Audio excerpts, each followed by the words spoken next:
ये सारी चीज़ें उनके बताए हुए रास्ते पे चल रहे हैं और कुछ लोगों को पसंद नहीं आ रहे हैं, लेकिन हम लोग तो हमेशा उनको मानते हैं।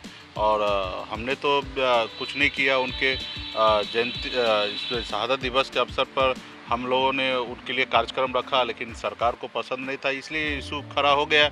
और इस बार फूलन देवी कह सकते हैं कि उत्तर प्रदेश के चुनाव में सब लोग उनको याद करने लगे हैं। हाँ बिल्कुल, जब से वीआईपी पार्टी ने फूलन देवी को याद किया, 10 मूर्तियाँ बना के भेजी गई और उसके बाद से कई जो और भी दल हैं वो भी फूलन देवी का चेहरे को आजमाने लगे हैं और फूलन देवी को याद करने लगे। लेकिन सबसे बड़ी बात यह है कि मुकेश जी, यहाँ पे काफ़ी दिनों तक आपकी पार्टी ने संघर्ष किया और अब सत्ता में है। आपका रुख एक बार फिर यूपी की तरफ आ रहा है। यूपी को लेकर आपके पास क्या ब्लूप्रिंट है? यूपी में चुनाव है, लेकिन बिहार में भी सियासत गर्म है। इस वक्त हम बिहार सरकार में मंत्री और वीआईपी पार्टी के राष्ट्रीय अध्यक्ष मुकेश सहनी के साथ, और ये देखिए कि इनके बंगले में ये बड़ा सा फूलन देवी का जो तस्वीर लगी है, यह इस बात को दर्शाती है कि फूलन देवी का चेहरा इस बार यूपी चुनाव में कितना अहम होगा। हम सीधे बात करते हैं मुकेश सहनी से। मुकेश जी, फूलन देवी और मुकेश सहनी एक बार फिर चुनाव के पहले ही यूपी में बड़ा चर्चा गर्म हो गया है। ये देखिए, लोग सब अलग अलग लोगों को मानते हैं। कोई राम को मानते हैं, कोई रहीम को मानते हैं। हम फूलन देवी के वंशज हैं, हम फूलन देवी को मानते हैं और उनके बताए हुए रास्ते पे हम चलते हैं। संघर्ष करना सीखे हैं उनके बताए हुए रास्ते पे और न्याय के खिलाफ लड़ाई लड़ते हैं।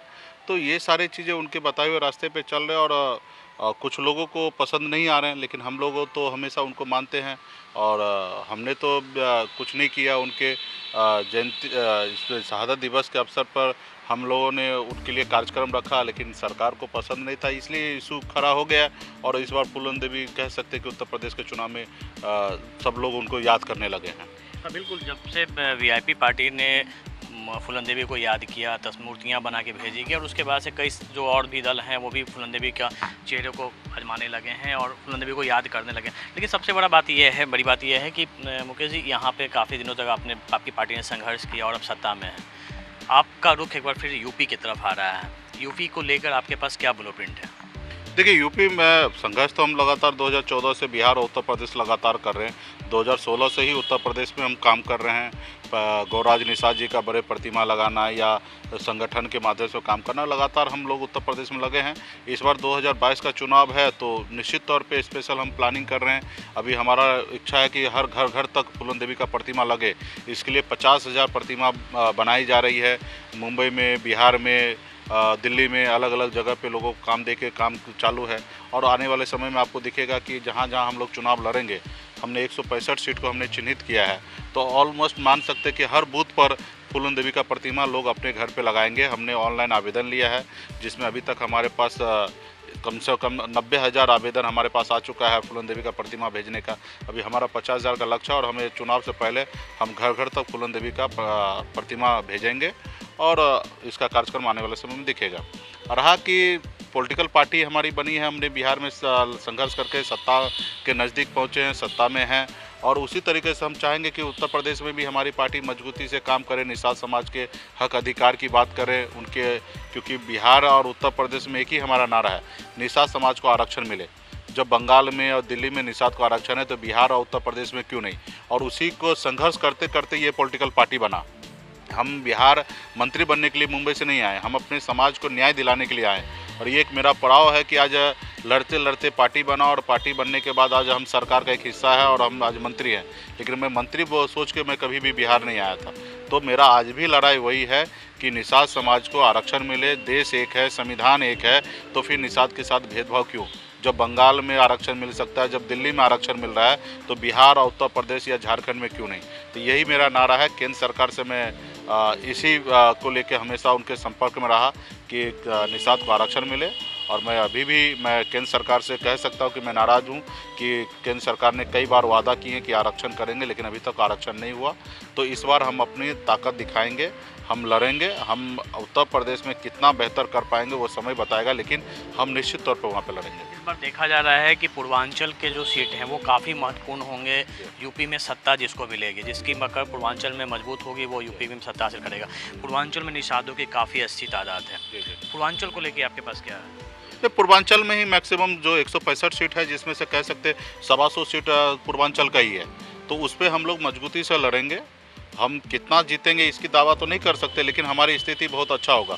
हम ऐसे कोई भी सीट पे हमारा जमानत जब्त नहीं होगा। और आप कह सकते कि जब हम अगर लड़ेंगे, अगर जमानत हमारा अगर जब्त नहीं हुआ तो मान लीजिए कि सामने वाले को अच्छा खासा 50 से अधिक सीट को उसको हारना पड़ेगा। तो हमारा पॉलिसी एकदम स्पष्ट है, आरक्षण नहीं तो किसी से गठबंधन नहीं, और मजबूती से हम अकेले लड़ेंगे और दिखाएंगे कि हमारे पास वोट क्या है। क्या बात चल रही है? डॉक्टर संजय निषाद एनडीए के खेमे में जा चुके हैं, आपके साथ क्या है? आपको लगता है कि अमित शाह फिर आपको मौका देंगे और यूपी में फिर एनडीए गठबंधन में आपको शामिल किया जा सकता है? नहीं, देखिए, सबसे पहली बात हमें किसी से मौका नहीं चाहिए, ठीक है। रहा कि हमने आज तक किसी के साथ हम हाथ फैलाने के लिए नहीं गए। हम हाथ एक ही चीज़ के लिए फैला रहे हैं कि निषाद को आरक्षण हो, और उसके अलावा हम कभी किसी से कोई परवाह नहीं करते। हम पहले भी बिहार में लड़ाई लड़े, संघर्ष किए, हमने एक एक सीट पर लड़ के दिखाया कि मेरे पास 25,000 वोट है, और मैंने ये साबित कर दिया तो लोग हमारे पास आए चल के कि आप हमारे साथ गठबंधन कीजिए। बिहार में यूपीए ने हमारी ताकत देखा, 5 लाख लोगों को भीड़ हमने गांधी मैदान में लाया, तो यूपीए की तरफ से निमंत्रण आया कि हमारे साथ गठबंधन कीजिए। इसी तरीके से हमने समय समय पर अपनी ताकत दिखाया, लोगों ने अप्रोच किया, हमसे गठबंधन किया या समर्थन प्राप्त लिया। तो इसलिए अभी उत्तर प्रदेश में भी हम अपनी ताकत दिखाएंगे। एक बार हमें ताकत दिखाना है, और 2022 में, और 2027 हो या 25 हो, 24 हो, लोग हमारे पास सामने से आएंगे। 2022 में अगर आपके पास ऑफर आता है तो आप शामिल होंगे एनडीए? नहीं, फिलहाल अभी तो हमारे एक ही मुद्दा है, फिर आरक्षण पे जब तक ठोस निर्णय होगा, नहीं होगा, बात नहीं होगा, तब तक हम फिलहाल तो नहीं है। 2022 के चुनाव में आरक्षण आपका सबसे बड़ा मुद्दा रहेगा आपके साथ, या फिर सीटों के बंटवारे में जो हिस्सेदारी है उसको लेकर? नहीं, देखिए, एक पॉलिटिकल पार्टी है, सीट की बंटवारा पे भी ध्यान रहेगा, प्लस हमारी पार्टी का मूल उद्देश्य जो है आरक्षण, वो सबसे सर्वोपरि है, तो वो हमेशा रहेगा, ठीक है। उसके बाद ही कोई बात होगा। तो निश्चित तौर पे एक पॉलिटिकल पार्टी है, तो राजनीति करना चाहेंगे, तो अगर ऐसा सिचुएशन आया तो गठबंधन करने का तो वो भी हो सकता है, लेकिन पहले आरक्षण। अभी आप निकलने वाले हैं लगातार यूपी में सभाएं करने वाले, कब से शुरू होगा, कहाँ कहाँ? 9 तारीख से 9 अक्टूबर से रैली होना है, 31 अक्टूबर तक 12 जगह हमने चिन्हित किया है, 12 जगह रैली होना है। उसके बाद हमारे सर्वे की टीम जो है वो पूरा उत्तर प्रदेश में एक बड़ा कैंप, 165 जगह लोग अपॉइंट होंगे। फिर प्रतिमा जो 50,000 प्रतिमा घर घर तक भेजना है, उसका कार्यक्रम हम लोग अभी आने वाले समय में करेंगे। हमारे चुनाव चिन्ह जो है रथ, वो भी हरी झंडी दिखाया जाएगा। तो कह सकते हैं अक्टूबर महीने में लगातार हमारे उत्तर प्रदेश में दौरा भी रहेगा और कार्यक्रम एक एक दिखेगा। बिल्कुल, हमारे साथ है मुकेश सहनी, जो साफ तौर पे करें कि यूपी चुनाव इनके लिए शक्ति प्रदर्शन का होगा, और जिस तरीके से ये बिहार में अपनी लड़ाई लड़ते आए हैं निषादों के साथ, उसी तरह यूपी की निषाद के साथ इनकी पार्टी खड़ी है, और जब तक सम्मानजनक समझौता नहीं होगा ये किसी भी गठबंधन में शामिल नहीं हो। कैमरा